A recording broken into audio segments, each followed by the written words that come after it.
भविष्यात होऊ शकतील असं वाटतं मला. इतिहासात अनेक गोष्टी इतक्याच उत्तम करून ठेवलेल्या आहेत ना की त्याची पुनरावृत्ती किंवा त्याचं जतन केलं तर पंढरपूर छान होईल.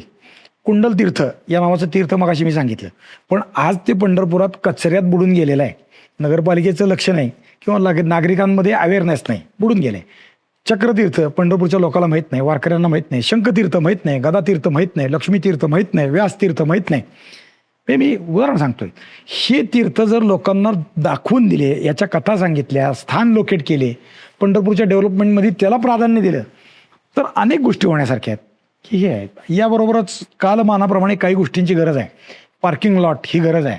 लोकांना म्हणजे सुलभतेनं वापरता येतील अशी शौचालये किंवा टॉयलेट ज्याला म्हणू आपण, त्याची गरज आहे. ती वानवा पंढरपुरात फार आहे. या सुविधा होणं गरजेचं आहे. त्या अर्थाने होईल. बाकी मग पंढरपुरात अन्नक्षेत्र चालू आहेत, निवासस्थानं चालू आहेत, आता पेढही आहेत, पूर्वी धर्मार्थ होती, खूप गोष्टी आहेत. बरोबर. पंढरपुरात पूर्वी म्हणजे या हिंदवी स्वराज्याचे पंतप्रधान ज्याला आपण पेशवे म्हणतो ते माऊलींच्या पालखीबरोबर दशमीला पंढरपुरात चालत आलेत. त्यानंतर कुणीही मंत्री राजा आला नाही. मनोहर जोशीच त्यानंतर पहिल्यांदा आले मुख्यमंत्री असताना. आता अनेक जण येत आहेत, पण येत आहेत ते भक्ताला त्रास करतायत असं मला वाटतं.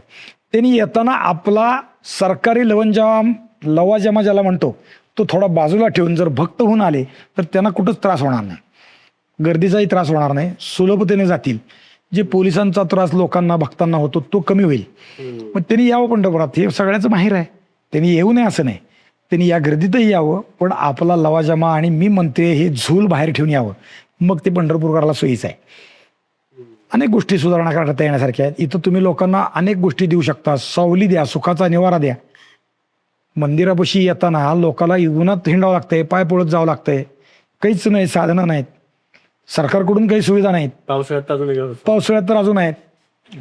पाणपोई नाही मंदिरापाशी, ज्या बांधल्या होत्या त्या पाडल्यात. आणि जी मंदिर समिती आत्ता 2 काय ते कूलर लावून ठेवलेत ते पुरेसे नाहीत. म्हणजे या सोयी पाहिजेत ना. अहिल्यादेवीने किंवा मगाशी मी नाव घेतलं माणकोजी बोधल्यांनी इथं आलेल्या देवळातल्या लोकांसाठी पाण्याची व्यवस्था केलेली आहे. त्याच्यासाठी नदीच्या पलीकडे जमीन दिली आहे बोधले महाराजांनी. त्याचा कामगार 2 नदीतनं पाणी आणायचं, ते भरायचं. सभा मंडपामध्ये बोधलेबाचा रांजण नावाचा एक दगडी रांजण होता, त्यात त्यांनी पाणी भरायचं 2 कामगारांनी, 2 कामगारांनी ते आलेल्या भक्ताला पाणी सतत देत राहायचं. ही व्यवस्था केली आहे. आम्ही शासनाच्या उत्तमोत्तम व्यवस्था असून ते काही करू शकत नाही. हे दुःख आहे लोकांचं. हे द्या लोकांना, हे अपेक्षित आहे. लोकांना बाकीच्या गोष्टी डामडौल, नक्षी, डिझाईन, पुतळे किंवा ज्याला नव्या परिभाषेत कॉरिडॉर म्हणतात, काहीतरी उभं केलंय जे उज्जैनला झालं ते अपेक्षित नाही आहे. लोकांना वेगळं काय अपेक्षित आहे, इथला संस्कृती सांगणारा अपेक्षित आहे. सरकार आता वारकऱ्यांना कीर्तन करण्यासाठी म्हणून एक मंडप उपलब्ध करणार आहे, पण तो तोकडा आहे.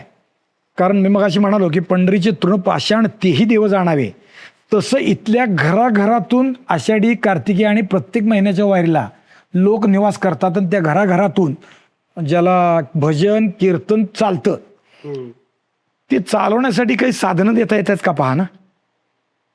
हे बंद करून काय उपयोग नाही. नदी शुद्ध कशी राहील, स्वच्छ कशी राहील याचा विचार करा. ती होत नाही. आजही चंद्रभागा अशुद्ध आहे. आता अधिक महिना चालू आहे, आषाढी येणार आहे, लाखो लोक येत आहेत, पण नदीत घाण आहे, शुद्धी नाही. हा विचार सरकारने केला पाहिजे. प्राधान्य तिथं असलं पाहिजे. आलेल्या भक्ताला दुर्दैवानं 20 रुपये लिटरनं पाण्याची बाटली घेऊन प्यावी लागते. ते शुद्ध, स्वच्छ, गार असं पाणी देता येतंय का पहा.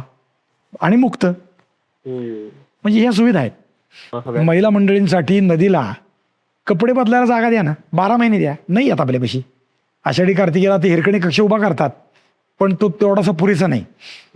12 महिने असला पाहिजे.